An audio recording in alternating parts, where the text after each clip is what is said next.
हरि ओम श्री यमुनाष्टकम्। ओम कृपापारावारां तापतनयां तापशमनिम् मुरारीप्तयस्यां भवभयदवां भववरदां वियज्जालानमुक्तां श्रियमपि सुखात्येः प्रतिदिनम् सदा धीरो नूनं भजति यमुनां नित्यफलदां भजति यमुनां नित्यफलदाम्। ॐ मधुवनचारिणि भास्करवाहिनि जाह्नवी संगिनि सिन्धुसुते मधुरिपुभूषिणि माधवतोषिणि गोकुलभीतिविनाशकृते जगदघमोचिनि मानसदायिनि केशवकेलिनि दानगते जय यमुने जय भीतिनिवारिणि सङ्कटनाशिनि पावय मां जय यमुने जय भीतिनिवारिणि सङ्कटनाशिनि पावय माम्। अयि मधुरे मधुमोद विलासिनि शैलविहारिणि वेगभरे परिजन पालिनि दुष्ट निषोदिनि वाञ्छित काम विलासधरे व्रजपुरवासी जनार्जित पातकहारिणि विश्वजनोद्धरिके जय यमुने जय भीति निवारिणि संकटनाशिनि पावय माम् जय यमुने जय भीति निवारिणि संकटनाशिनि पावय माम्।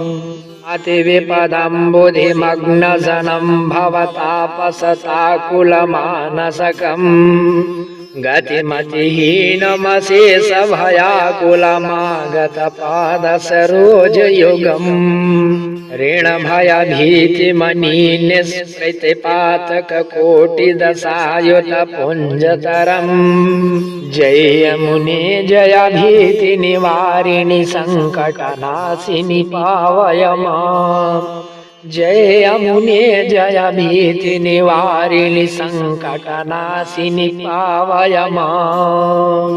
नवजलदद्युतिकोटिलसत्तनुहेममयाभररञ्जितके तडिदवहेलिपदाञ्चल चञ्चल शोभितपीतसुशैलधरे मणिमय भूषण चित्रपटासन रंजित गंजित भानुकरे जय यमुने जय भीति निवारिणि संकटनाशिनि पावय माम् जय यमुने जय भीति निवारिणि संकटनाशिनि पावय माम्। शुभपुलिने मधुमत्तयदोद्भवरासमहोत्सव केलि भरे उच्चकुलाचल राजित मौक्तिक हारमया भररोदसिके नवमणिकोटिक भास्कर कंचुकि शोभित तारक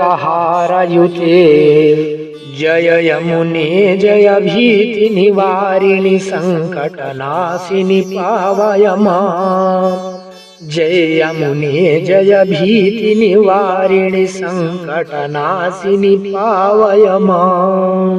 करिवर मौक्तिक नासिक भूषण वात चमत्कृत चंचल के मुख कमलामल सौरभ चंचल मधुव्रत लोचनिके मणिगण कुंडल लोल परिस्फुर दाकुल गंड युगामल के जय यमुने जय भीति निवारिणि संकटनाशिनि पावय माम् जय यमुने जय भीति निवारिणि संकटनाशिनि पावय माम्।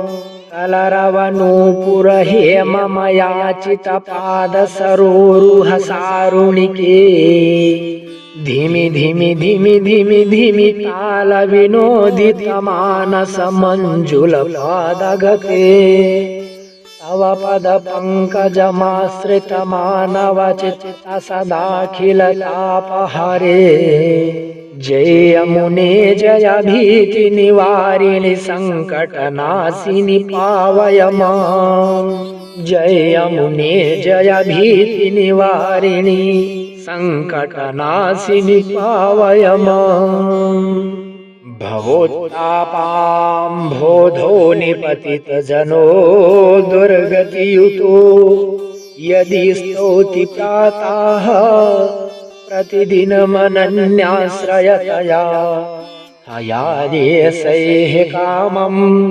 करकुसुमपुञ्जैरविरतं सदा भोक्ता भोगान् मरणसमये याति हरितां मरणसमये याति हरिताम्।